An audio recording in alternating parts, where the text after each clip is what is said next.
friends. I hope you are healthy at home and don't take this lockdown or these holidays as holidays. Uh, you have to start your studies earlier. Friends, I hope you all are enjoying my lectures. I hope you all are safe at home. In today's lecture of SYBSC, we are going to study Animal Diversity paper 3rd of SYBSC. In this paper, we have already started first chapter, that is Introduction to Phylum Chordata, and in this chapter we have studied up to general characters of Phylum Chordata. Phylum कॉर्डेटाचे general characters आपण 2 बघितलेत bilateral symmetry पर्यंत. Now we have to move further. Third general character of phylum Chordata. Phylum कॉर्डेटाचं तिसरा सामान्य गुणधर्म. General characters म्हणजे काय की एखाद्या ॲनिमलमध्ये असणारे सामान्य गुणधर्म. म्हणजे जेव्हा आपण पूर्ण फायलम स्टडी करतो आणि त्यातले ठराविक कॅरेक्टर्स घेतो, सर्वसामान्य कॅरेक्टर घेतो, त्याला म्हणायचं आहे जनरल कॅरेक्टर. मग फायलम कॉर्डेटाचं जनरल कॅरेक्टर किंवा सर्वसामान्य गुणधर्मापैकी तिसरा सर्वसामान्य गुणधर्म आहे third general character, triploblastic condition.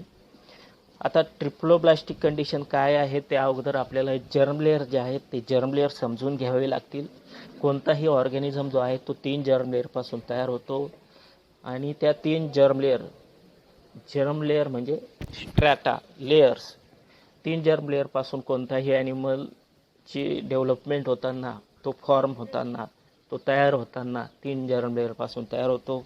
पहिला जो लेअर असतो त्याला म्हणायचं एक्टोडर्म, जो आउटर साईडला असतो. दुसरा जो मिडल लेअर आहे तो आहे मेझोडर्म आणि तिसरा जो इनर मोस्ट लेअर आहे तो आहे एंडोडर्म. म्हणजे एक्टोडर्म, मेझोडर्म आणि एंडोडर्म अशा 3 जर्म लेअरपासून कोणताही ॲनिमल जो आहे तो ॲनिमल फॉर्म होत असतो. ज्या ॲनिमल्समध्ये हे 3ही जर्म लेअर प्रेझेंट असतील त्या ॲनिमलला म्हणायचं आहे triploblastic animals. Tri means 3, blasta means layers. मग याला म्हणायचं आहे ट्रिप्लोब्लास्टिक कंडिशन. आता काही ॲनिमलमध्ये आपल्याला 2 जर्म लेअर्स बघायला मिळतात, त्याला म्हणायचं आहे डिप्लोब्लास्टिक कंडिशन. डाय मीन्स 2, ब्लास्टा मीन्स लेयर्स. 2 जर्म लेअरपासून जे ऑर्गॅनिझम तयार होतात म्हणजे एक्टोडर्म आणि एंडोडर्मपासून मिडल लेअर जो मेझोडर्म असतो तो अशा ऑर्गॅनिझममध्ये ॲब्सेंट असतो. अशा ऑर्गॅनिझम्सला म्हणायचं आहे डिप्लोब्लास्टिक ऑर्गॅनिझम्स आणि अशा कंडिशनला म्हणायचं आहे डिप्लोब्लास्टिक कंडिशन. मग आता फायलम कॉर्डेटाचा स्पेशली जर विचार केला आपण तर फायलम कॉर्डेटामध्ये आपल्याला ट्रिप्लोब्लास्टिक कंडिशन असलेली बघायला मिळते. Tri means 3, blasta means layers, triploblastic condition म्हणजे 3 germ layer ectoderm, mesoderm, endoderm या 3 जर्म लेअरपासून कोणताही कॉर्डेट जो आहे तो फॉर्म होतो. मग आता थर्ड जनरल कॅरेक्टर काय आहे? All chordates show triploblastic condition. Fix आहे. म्हणजे बघा सर्व कॉर्डेट्समध्ये आपल्याला ट्रिप्लोब्लास्टिक कंडिशन 3 जर्म लेअरपासून कॉर्डेट तयार झालेले आपल्याला बघायला मिळतात. All chordate show triploblastic condition. सर्व कॉर्डेट हे 3 जर्म लेअरपासून तयार झालेत. दे हॅव 3 जर्म लेअर्स नेमली ectoderm, endoderm and mesoderm. Ectoderm, mesoderm, endoderm. Ectoderm is outer layer, mesoderm is middle layer and endoderm is innermost layer. अशा 3 layers पासून chordate तयार झालेले आपल्याला दिसतात. Next general character is about coelom. Coelom म्हणजे काय की शरीरामध्ये जी पोकळी असते मग त्यालाच आपण बॉडी कॅव्हिटी असं म्हणतो. ती बॉडी कॅव्हिटी म्हणजेच सिलोम. नाव coelom. All chordates are coelomate.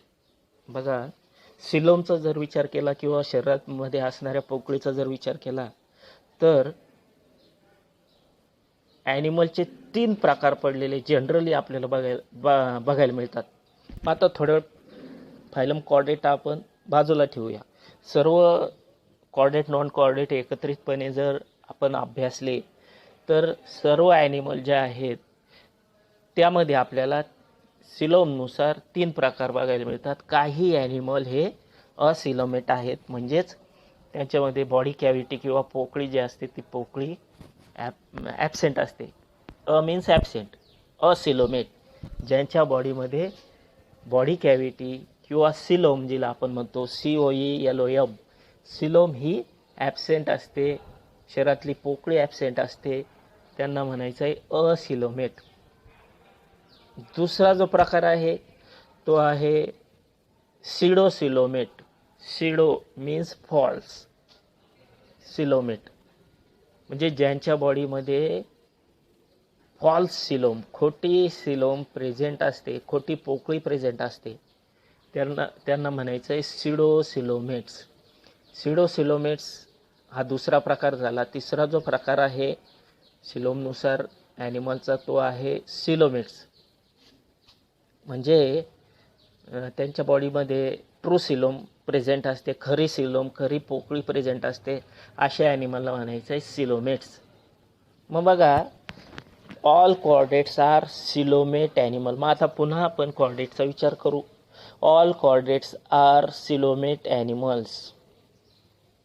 सर्व जे कॉर्डेट्स आहेत त्यांच्या बॉडीमध्ये आपल्याला ट्रू सिलोम, खरी सिलोम बघायला मिळते. All chordates are having true coelom.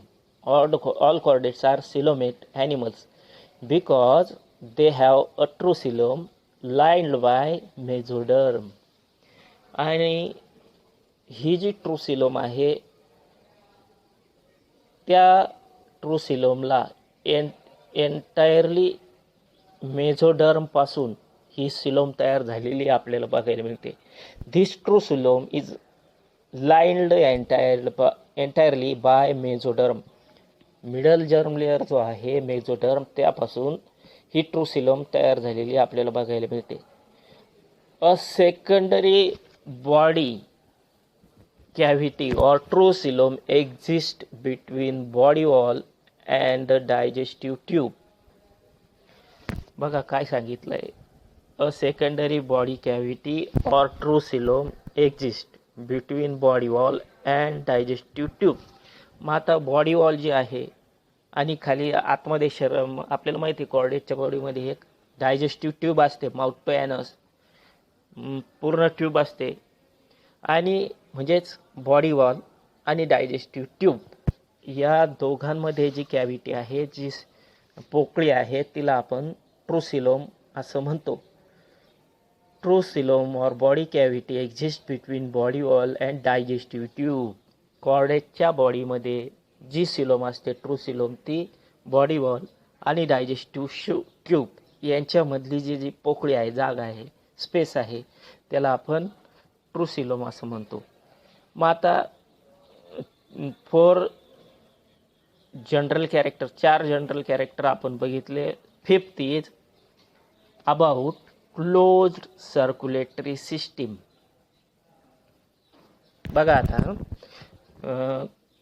Animal, कोणताही ॲनिमल घ्या. मग आता थोड्या वेळ पुन्हा फायलम कॉर्डेटा बाजूला ठेवूया आणि सर्व ॲनिमलचा विचार केला तर सर्क्युलेटरी सिस्टीम ही ॲनिमल्समध्ये 2 प्रकारची असलेली आपल्याला बघायला मिळते. सर्क्युलेटरी सिस्टीम म्हणजे काय? रक्ताभिसरण संस्था, त्याला आपण सर्क्युलेटरी सिस्टीम असं म्हणतो. सर्क्युलेटरी सिस्टीम, रक्ताभिसरण संस्था ही 2 प्रकारची आहे.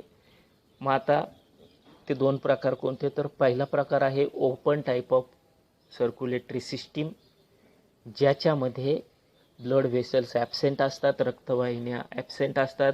ब्लड किंवा हिमोलिम्फ जे आहे ते ओपन स्पेसेसमधून फ्लो होतं, त्याला म्हणायचं आहे open type of circulatory system. म्हणजे एखाद्या ॲनिमलच्या बॉडीमध्ये रक्तवाहिन्या जर नसतील तर त्याच्या बॉडीमध्ये open type of circulatory system आहे असं आपल्याला म्हणता येतं. आणि दुसरा जो प्रकार आहे तो आहे close type of circulatory system. Close type of circulatory सिस्टीममध्ये सर्व रक्तवाहिन्या, मग ती महाधमनी असेल, धमन्या असतील, नीला असेल, रोहिणी असेल, म्हणजे शुद्ध रक्तवाहिनी असेल, अशुद्ध रक्तवाहिनी असेल, म्हणजे आर्टरीज असतील किंवा व्हेन्स असतील, या प्रेझेंट असलेल्या आपल्याला दिसतात. त्याला म्हणायचं आहे close type of circulatory system. त्याला म्हणायचं आहे close type of circulatory system. म्हणजे रक्त जे आहे किंवा हिमोलिम जे आहे ते ब्लड व्हेसल्समधून फ्लो होताना आपल्याला दिसतंय. ब्लड व्हेसल्समधून फ्लो होतं. ब्लड जे आहे ते रक्तवाहिन्यांमधून कॅरी होताना दिसतंय. त्याला म्हणायचं close type of circulatory system. मग आता पुन्हा कॉर्डेट्सकडे वळूया. कॉर्डेट्समध्ये आपल्याला फिक्स क्लोज सर्क्युलेटरी सिस्टीम बघायला मिळते. म्हणजे हे सुद्धा कॅरेक्टर जे आहे कॉर्डेटचं ते स्पेशल म्हणजे फिक्स आहे. त्याला म्हणायचं क्लोज सर्क्युलेटरी सिस्टीम. म्हणजे ज्या कॉर्डेटच्या बॉडीमध्ये fix arteries, veins, aorta, venules, capillaries यासारख्या ब्लड व्हेसल ज्या आहेत त्या ब्लड व्हेसल्स प्रेझेंट असलेल्या आपल्याला दिसतात. Blood is circulated by arteries, veins and capillaries in chordates.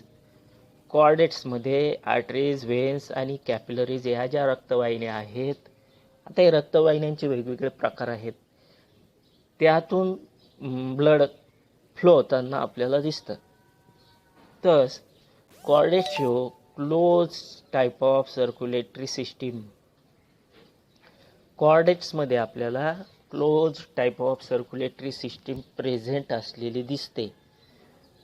Besides this system there is well developed lymphatic system. Beside this there is well developed lymphatic system.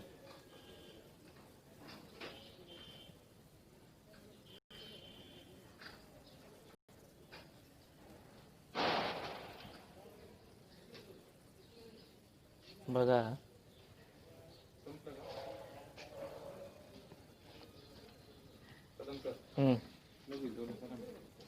चालू आहे. म्हणजेच काय की कॉर्डेट्समध्ये आपल्याला close type of circulatory system बघायला मिळते. मग आता we have to move further. पुढचं जे जनरल कॅरेक्टर आहे ते आहे 6 नंबरचं general character, complete digestive system. पूर्ण असणारी, complete, well developed digestive system आपल्याला कॉर्डेट्समध्ये बघायला मिळते. आता डायजेस्टिव्ह सिस्टीम म्हणजे काय? पचन संस्था, म्हणजे माउथ टू ॲनस जी एक ट्यूब आहे आणि त्याचबरोबर ज्या डायजेस्टिव्ह ग्लँड्स आहे यांची मिळून डायजेस्टिव्ह सिस्टीम, पचन संस्था जी आहे ॲनिमलची ती तयार होत असते. आणि कॉर्डेट्समध्ये आपल्याला वेल डेव्हलप्ड कंप्लीट डायजेस्टिव्ह सिस्टीम जी आहे ती सिस्टीम असलेली बघायला मिळते. कंप्लीट डायजेस्टिव्ह सिस्टीम हे आहे पुढचं general character. Chordates digestive system has mouth for injection for food and arms or cloaca for egestion of fishes. बघा, the digestive system of chordates is made up of digestive tube which consists of parts from mouth to anus. Mouth to anus ही जी tube आहे तिला म्हणायचं digestive tube किंवा त्याला म्हणायचं ॲलिमेंटरी canal. आणि हा ॲलिमेंटरी कॅनल जो आहे त्याच्यासोबत सोबतीला असतात डायजेस्टिव्ह ग्लँड्स, पचनाला मदत करणाऱ्या ग्रंथी. या दोन पार्टची मिळून पूर्ण डायजेस्टिव्ह सिस्टीम जी आहे, पचन संस्था, ती तयार होत असते. Digestive system consist of elementary canal and associated digestive glands म्हणजे पचनाला मदत करणाऱ्या ग्रंथी. असे 2 पार्ट्स मिळून डायजेस्टिव्ह सिस्टीम जी आहे ती सिस्टीम तयार होते. मग कॉर्डेट्समध्ये आपल्याला कंप्लीट आणि वेल डेव्हलप्ड विकसित झालेली डायजेस्टिव्ह सिस्टीम जी आहे पचन संस्था, ती पचन संस्था कॉर्डेट्समध्ये आपल्याला बघायला मिळते. Chordates have mouth for ingestion. Ingestion INGESTION ingestion म्हणजे ॲनिमल जेव्हा फूड इनटेक करतो त्याला म्हणायचं इंजेशन. कोणताही ॲनिमल जेव्हा अन्न ग्रहण करतो त्याला म्हणायचं इंजेशन. आणि जेव्हा जे फिकल मॅटर आहे किंवा जो अनडायजेस्टेड पार्ट आहे तो पार्ट बाहेर टाकून देण्याच्या प्रक्रियेला म्हणायचं इजेशन. जे फूड मटेरियल आहे, अनडायजेस्टेड आहे किंवा वेस्ट मटेरियल आहे ते शरीराच्या बाहेर टाकून देण्याच्या प्रक्रियेला म्हणायचं egestion. EGESTION egestion. Chordates have mouth for egestion of food. Food material intake करण्यासाठी माउथ आहे. And cloaca or anus for egestion of fishes. बघा कॉर्डेट्समध्ये काही कॉर्डेट्समध्ये क्लोएका प्रेझेंट असते इजेशनसाठी आणि काही कॉर्डेट्समध्ये ॲनस प्रेझेंट असलेलं आपल्याला दिसतं. नाव 7th कॅरेक्टर इज मेटॅमेरिझम. पुढचं जे जनरल कॅरेक्टर आहे कॉर्डेटचं ते आहे मेटॅमेरिझम. बघा काही ॲनिमलच्या बॉडीवर मेटॅमर्स प्रेझेंट असलेले दिसतात. म्हणजे बॉडी तुकड्या तुकड्यासारखी जोडल्यासारखी आपल्याला दिसते. त्याला म्हणायचं आहे मेटॅमेरिझम. त्या प्रक्रियेला म्हणायचं आहे metamerism. Metamerism is condition in which composed of a linear series of similar body segments called as metamers or somites. Metamerism is a condition in which body is composed of linear series of similar body segments or metamers or somites. बघा मेटॅमेरिझम हे सुद्धा कॉर्डेट्सचं character आहे आणि body सारख्या तुकड्यांनी जोडल्यासारखी सुद्धा आपल्याला दिसते. म्हणजे कॉर्डेट्समध्ये सुद्धा मेटॅमर्स प्रेझेंट असलेले आपल्याला दिसतात.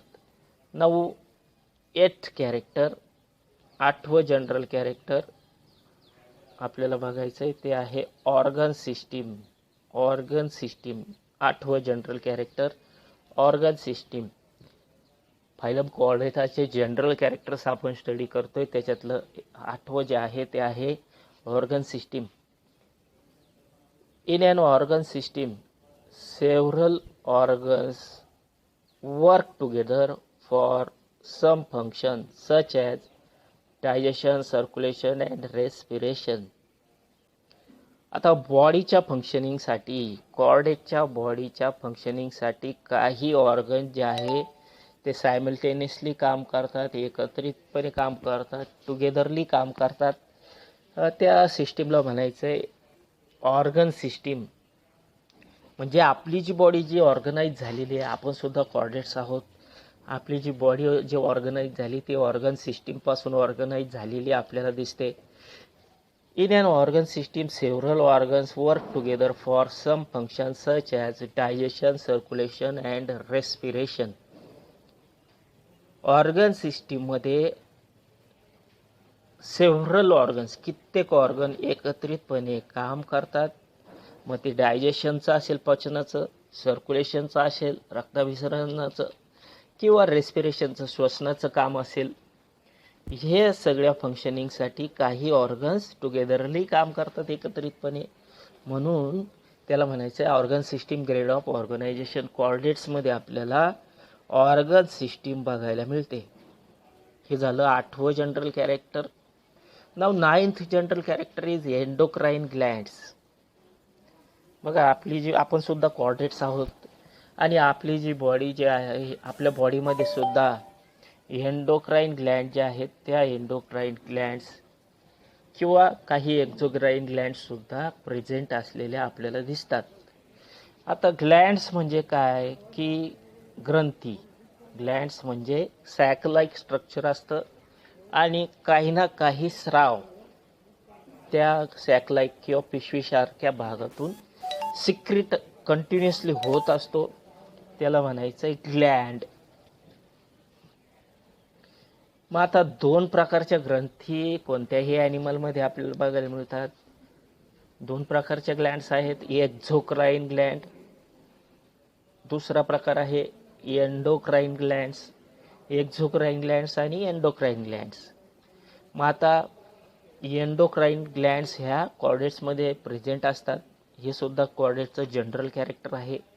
Endocrine glands are ductless glands, म्हणजे जी ग्रंथी किंवा ग्लँड जो स्राव सिक्रिट करते किंवा जे सिक्रिशन सिक्रिट करते ते सिक्रिशन कॅरी करून नेण्यासाठी कुठलीही ट्यूब, कुठलीही वाहिनी प्रेझेंट नसते. अशा ग्रंथीला म्हणायचं आहे एंडोक्राइन ग्लँड्स.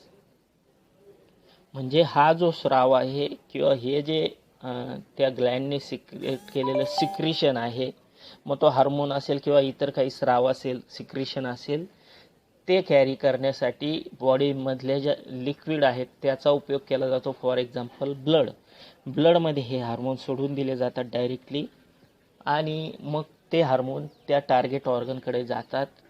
अशा प्रकारच्या ग्लँड्सला म्हणायचं आहे endocrine glands. Let us see endocrine glands. म्हणजे ह्या ज्या ग्रंथी आहेत त्या विशिष्ट प्रकारच्या ग्रंथी आहेत आणि त्या कॉर्डेट्समध्ये प्रेझेंट असतात. Endocrine glands are ductless glands. Ductless, त्याचं सिक्रिशन करण्यासाठी कुठलीही डक्ट किंवा वाहिनी प्रेझेंट नसते. अशा ग्लँड्स डक्टलेस असतात. Ductless, DUCTLESS, ductless glands. We have to remember these words, this sentence. Endocrine glands are ductless glands. Endocrine glands pour the secretion in blood. Endocrine gland directly secretes the secretion in the blood. हे आपण endocrine Gland विषयी बघितलं. 10th general character of phylum chordata is, phylum कॉर्डेटाचे general character आपण बघतोय is muscles. 10वं जे general character आहे फायलम कॉर्डेटाचं ते आहे मसल्स. MUSCLES, मसल्स, स्नायू. आपण सुद्धा कॉर्डेट्स आहोत आणि आपली बॉडी बोन्स आणि मसल्स म्हणजे हाडं आणि स्नायूंपासून आपली बॉडी बनलेली आहे. मग आता कॉर्डेट्समध्ये जे कॅरेक्टर आहे muscles, 2 types of muscles are present in the chordates called as striped and striped muscle.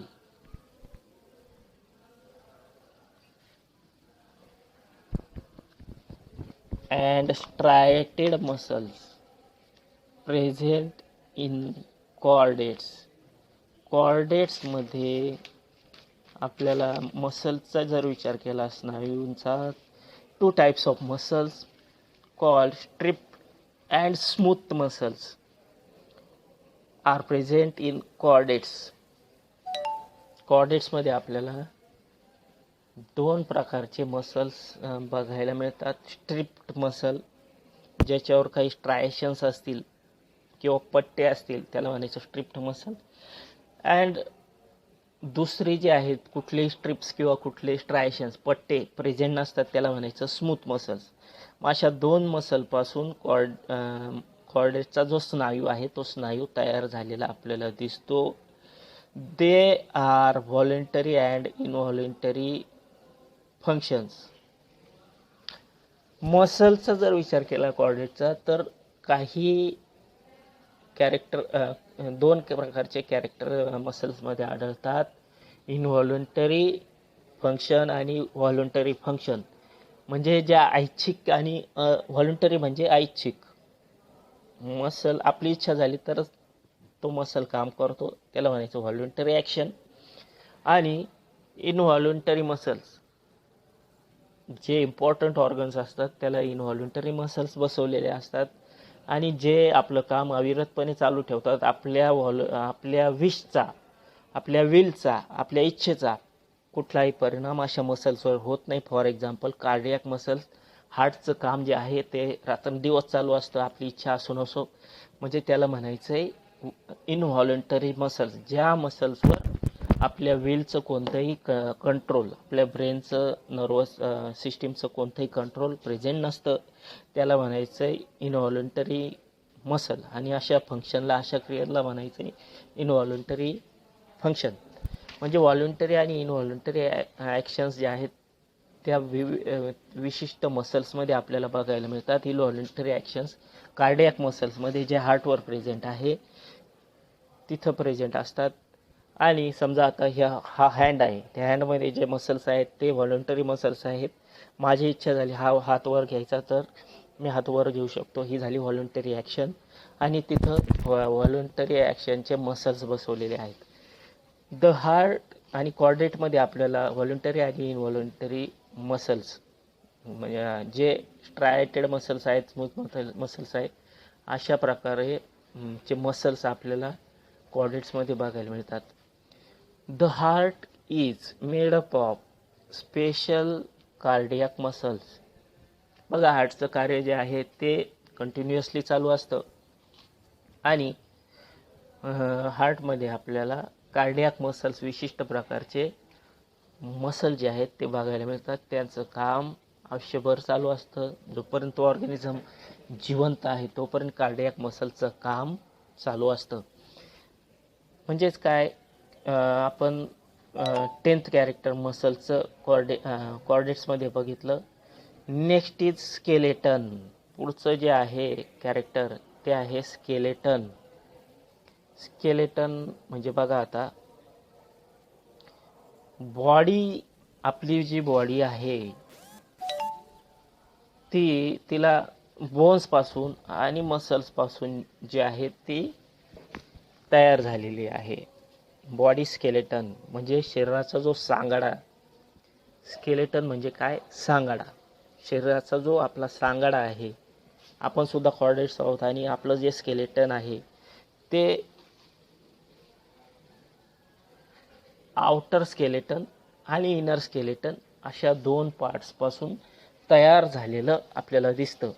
Endoskeleton is made up of bones and cartilage. आपल्या शरीरातलं आतलं स्केलेटन जे आहे त्याला म्हणायचं एंडोस्केलेटन. म्हणजे आतलं जे फ्रेमवर्क आहे ते बोन्स आणि कार्टिलेज, बोन्स आणि विशिष्ट कार्टिलेजपासून आपला आतला सांगाडा एंडोस्केलेटन तयार झालेलं आपल्याला दिसतं. Which supports the body and give particular shape. आणि हे एंडोस्केलेटन बॉडीला सपोर्ट करतं आणि बॉडीला पर्टिक्युलर शेप, विशिष्ट आकार देण्याचं काम बोन्स आणि कार्टिलेज म्हणजे बोन्स आणि मसल जे आहे ते करत असतात. पुढचं जे जनरल कॅरेक्टर आहे ते आहे 12th character, that is excretory system. Excretory system, EXCRETORY system. Excretory system. बघा, एक्सक्रिटरी सिस्टीम समजून घेण्या अगोदर आपल्याला एक्सक्रिशन म्हणजे काय ते समजून घ्यावं लागेल. एक्सक्रिशनचा शब्दशः अर्थ होतो उत्सर्जन. एक्सक्रिशन म्हणजे उत्सर्जन.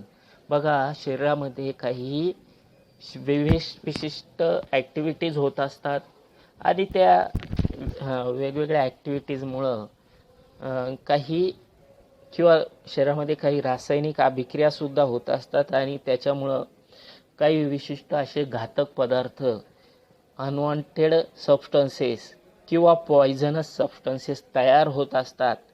ती ज्यांच्या किंवा काही वेस्ट मटेरियल तयार होत असतं की ज्याच्यामुळं ते जर शरीरात राहिले तर तो ऑर्गॅनिझम डेड होऊ शकतो. फॉर एक्झाम्पल आपलं युरिन जे फॉर्म होतं ते शरीराच्या बाहेर टाकावंच लागतं.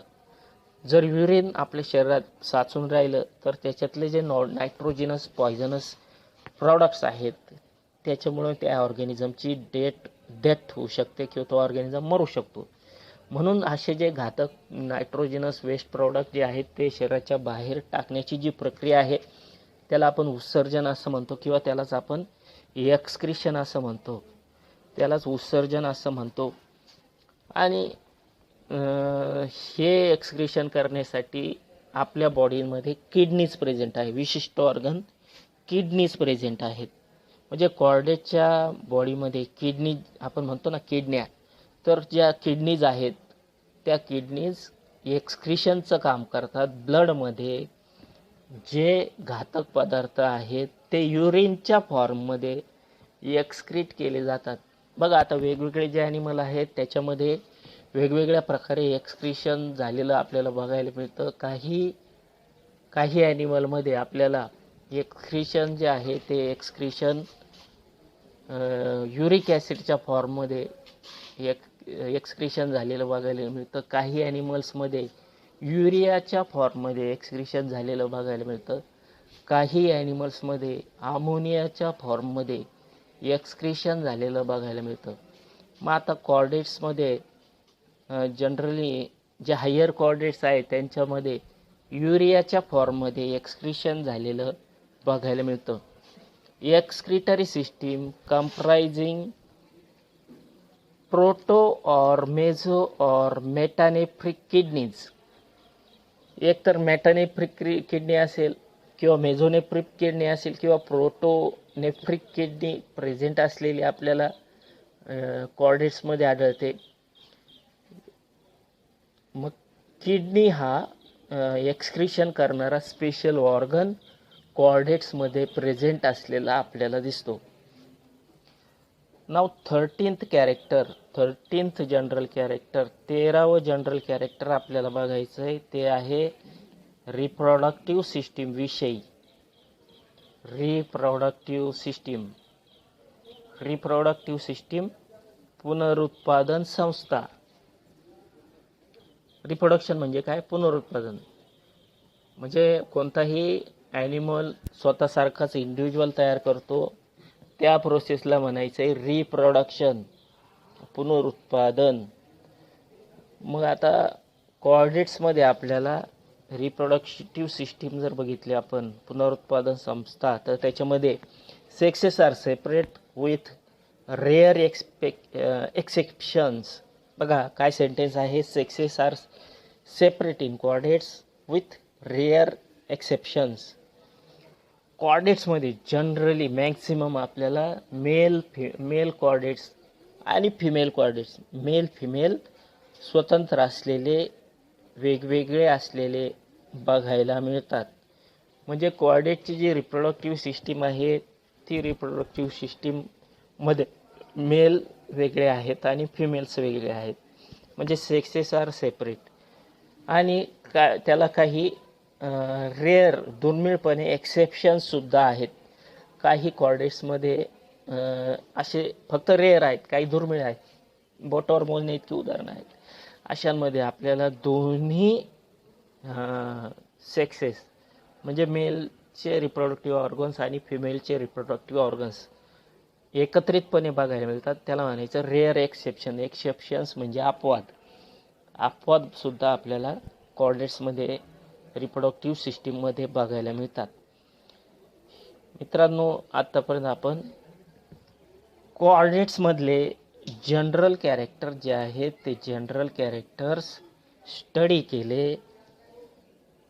मला वाटतं अतिशय सोप्या पद्धतीने आपण जनरल कॅरेक्टर्स बघितले. आपल्या सर्वांना ते समजले असतील. I hope you understand the general characters of chordates. Now next पुढचा जो भाग आहे तो अतिशय महत्त्वाचा भाग आपल्याला बघायचा आहे. That is classification of phylum Chordata up to classes. आणि हा जो पार्ट आहे फायलम कॉर्डेटा मधला, तो जो पार्ट आहे तो अतिशय महत्त्वाचा भाग आपल्याला बघायचा आहे. तो आहे classification of phylum Chordata up to classes. Classification of phylum Chordata up to classes म्हणजे क्लासेसपर्यंत आपल्याला फायलम कॉर्डेटाचं क्लासिफिकेशन जे आहे, वर्गीकरण, ते वर्गीकरण बघायचं. क्लासिफिकेशन म्हणजे काय? वर्गीकरण.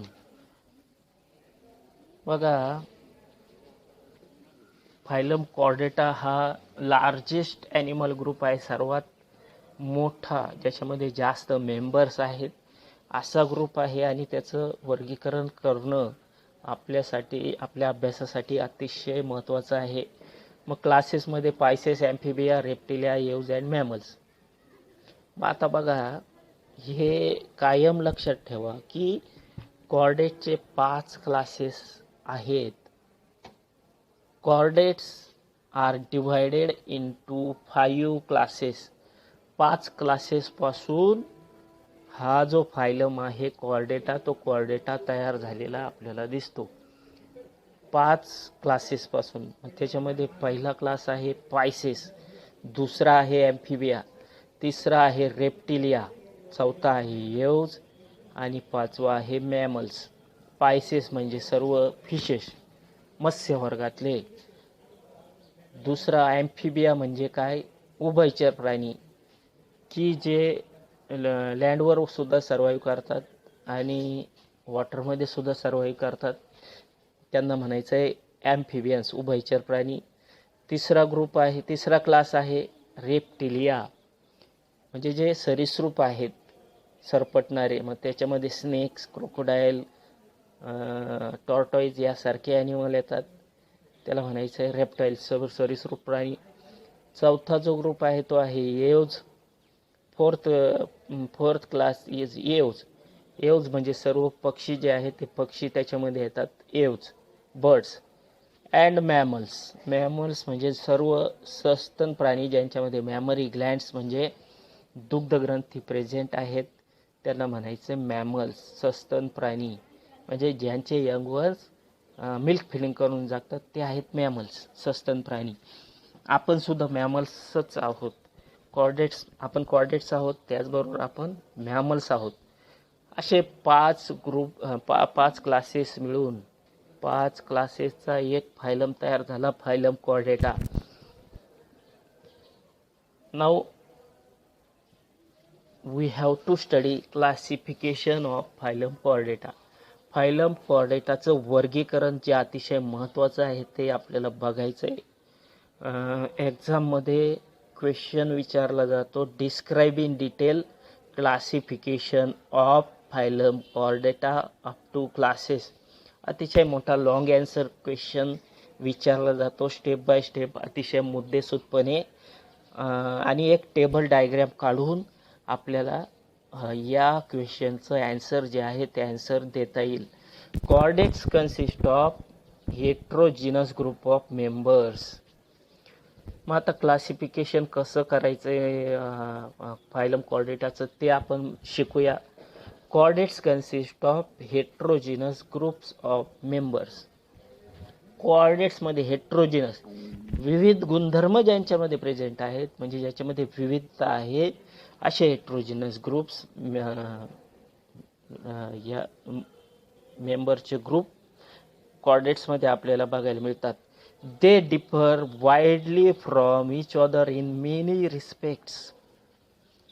वेगवेगळे कॉर्डेट जे आहेत ते एकमेकांपासून अनेक प्रकारे भिन्न असलेले आपल्याला बघायला मिळतात. Chordates also show great diversity in their forms. कॉर्डेट्समध्ये आपल्याला डायव्हर्सिटी म्हणजे विविधता बघायला मिळते. Diversity in their forms. Forms म्हणजे प्रकार, त्यांच्यामध्ये विविधता बघायला मिळते. Different schemes of classification have been proposed by members of taxonomists from time to time. म्हणजे जसं जसं हे विज्ञान प्रगत होत गेलं तसं तसं वेगवेगळे जे टॅक्झॉनॉमिस्ट होते, म्हणजे वर्गीकरण करणारे शास्त्रज्ञ, त्यांना आपण टॅक्झॉनॉमिस्ट असं म्हणतो. आपल्याला माहिती आहे Carl Linnaeus is known as father of taxonomy. वर्गीकरण शास्त्राचा जो जनक आहे त्याचं नाव आहे कार्ल लिनियस. आणि वेगवेगळ्या टॅक्झॉनॉमिस्टनी टाईम टू टाईम वेगवेगळ्या प्रकारचं क्लासिफिकेशन आपल्याला सुचवलं आहे. Following classification is the most simplified and based on recent classification. पुढचं कॉर्डेटाचं जे क्लासिफिकेशन जे आहे वर्गीकरण, ते आपण टेबल डायग्रॅमच्या साहाय्यानं समजून घेणार आहोत. ते अतिशय रिसेंट आहे, आधुनिक आहे आणि तेच आपल्याला फॉलो करायचं आहे. कारण आत्ताचे जे मॉडर्न सायंटिस्ट आहेत त्यांना हे जे पुढं आपण टेबल डायग्रॅमचं क्लासिफिकेशन आहे ते शिकणार आहोत आणि ते आत्ताच्या मॉडर्न सायंटिस्टला मान्य आहे आणि त्यांनी ते ॲक्सेप्ट केलेलं आहे. त्यामुळं पुढचं जे फायलम कॉर्डेटाचं क्लासिफिकेशन, रिसेंट क्लासिफिकेशन आहे ते आपण शिकणार आहोत. म्हणजे फायलम कॉर्डेटाची जी आउटलाईन आहे, following is outline of classification of phylum Chordata. मग आपण फायलम कॉर्डेटाचं क्लासिफिकेशन या डायग्रॅमच्या साहाय्यानं, या टेबल डायग्रॅमच्या साहाय्यानं समजून घेऊया. या चार्टच्या साहाय्यानं समजून घेऊया. मग आता हा हे वरती आपल्याला दिसतंय फायलम कॉर्डेटा जो मोठा ग्रुप आहे. मग त्याचे दोन ग्रुप तयार झालेले असतात, दिसतात आपल्याला. ग्रुप ए आणि ग्रुप बी असं आपण आपल्या सोयीसाठी नाव दिलंय, ग्रुप ए आणि ग्रुप बी. मग ग्रुप ए आहे अक्रॅनिएटा और कॉर्डेटा. ग्रुप एलाच काय म्हटलंय, अक्रॅनिएटा और प्रोटोकॉर्डेटा. आणि ग्रुप बीला म्हटलंय क्रॅनिएटा, ते आहेत हायर कॉर्डेट्स. ग्रुप ए कोणता आहे, अक्रॅनिएटा और त्यालाच म्हटलंय प्रिमिटिव्ह कॉर्डेटा. म्हणजे कॉर्डेट्सचे जे प्रिमिटिव्ह फॉर्म होते, म्हणजे पूर्वीचे जे कॉर्डेट्स होते ज्यांच्यापासून हायर कॉर्डेट्स तयार झाले त्याला म्हणायचं प्रोटोकॉर्डेटा और अक्रॅनिएटा. अक्रॅनिएटा मीन्स जॉज आर ॲबसेंट. ज्यांच्यामध्ये जबडे जे आहेत जॉज ते ॲबसेंट असतात त्यांना म्हणायचं आहे अक्रॅनिएटा. आणि क्रॅनिएटा म्हणजे जे प्रेझेन्स ऑफ जॉज, ज्यांच्यामध्ये जॉज किंवा जबडे जे आहेत ते जबडे प्रेझेंट असलेले आपल्याला दिसतात. म्हणजे जे हायर कॉर्डेट्स आहेत त्या हायर कॉर्डेट्सला म्हणायचं आहे क्रॅनिएटा. मग आता क्लासिफिकेशन करताना फायलम कॉर्डेटाचे सरळ दोन भागात विभागणी आपण केली, अक्रॅनिएटा आणि क्रॅनिएटा, किंवा अक्रॅनिएटालाच प्रोटोकॉर्डेटा म्हणायचं आहे. असे दोन ग्रुप अक्रॅनिएटा आणि क्रॅनिएटा आपण तयार केले. अक्रॅनिएटा म्हणजे जे लोअर कॉर्डेट्स आहेत त्यांचा ग्रुप, त्यालाच प्रोटोकॉर्डेटा सुद्धा म्हणतात. मग आता प्रोटोकॉर्डेटा सुद्धा काही सब फायलममध्ये डिवाईड झालेला आपल्याला दिसतो. मग त्याच्यामध्ये हेमिकॉर्डेटा आहे, युरोकॉर्डेटा आहे, सिफेलोकॉर्डेटा आहे आणि क्रॅनिएटा हा जो ग्रुप आहे तो सुद्धा सब फायलम व्हर्टिब्रेटामध्ये विभागला गेलेला आपल्याला दिसतोय. I hope this is sufficient for today's lecture. I hope you understand all the points. In next lecture, we will study the classification of chordata in detail. Thank you very much. Use mask, avoid crowded places, stay at home, and take care of yourself. Be safe. Thank you.